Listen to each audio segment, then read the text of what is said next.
मृत्यु के बाद क्या होता है।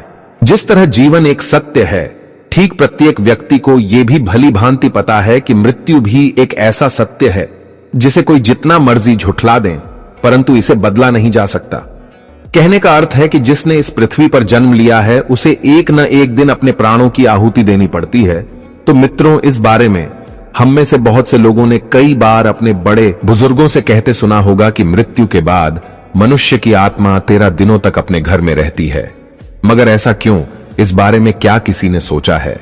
अगर नहीं तो चलिए आज आपको इससे संबंधित जानकारी बताते हैं और जानते हैं कि आखिर क्यों मृतक शरीर की आत्मा 13 दिनों तक अपने घर में भटकती रहती है। साथ ही साथ ये भी बताएंगे कि 13 दिनों तक मरे हुए के नाम का पिंडदान क्यों किया जाता है। तो हेलो दोस्तों, स्वागत है आप सभी का। तो आज का वीडियो हमारा लास्ट तक जरूर देखना। आपका बहुत बहुत धन्यवाद हमारे वीडियो पर आने के लिए। तो वीडियो शुरू करते हैं।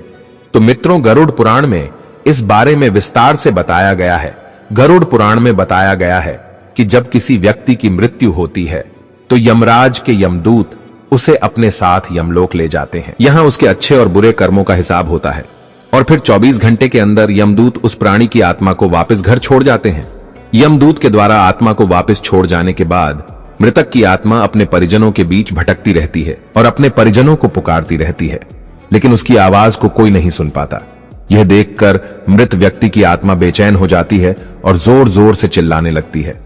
इसके बाद आत्मा अपने शरीर के अंदर प्रवेश करने की कोशिश करती है, लेकिन यमदूत के पास बंदिश होने के कारण वह मृत शरीर में प्रवेश नहीं कर पाती। इसके अलावा गरुड़ पुराण की माने तो जब यमदूत आत्मा को उसके परिजनों के पास छोड़ जाती है तो उस समय उस आत्मा में इतना बल नहीं होता कि वो यमलोक की यात्रा तय कर पाए।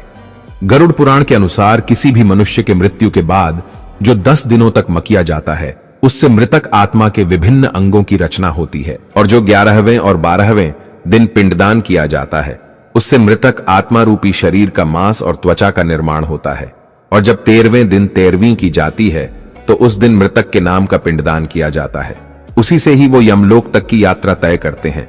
अर्थात मृत्यु के बाद मृतक के नाम का जो पिंडदान किया जाता है उसी से ही आत्मा को मृत लोक से यमलोक तक यात्रा करने का बल मिलता है। इसलिए गरुड़ पुराण में बताया गया है जब किसी मनुष्य की मृत्यु हो जाती है तो उसकी आत्मा 13 दिनों तक अपने परिजनों के पास घर में भटकती रहती है और उसके बाद आत्मा मृत लोक से यमलोक की ओर निकल पड़ती है, जिसे पूरा करने के लिए उसे 12 महीने यानी कि 1 साल का वक्त लगता है। इतना ही नहीं, मान्यता के अनुसार 13 दिनों तक मृतक के नाम का किया गया पिंडदान उसके 1 वर्ष के भोजन के समान होता है।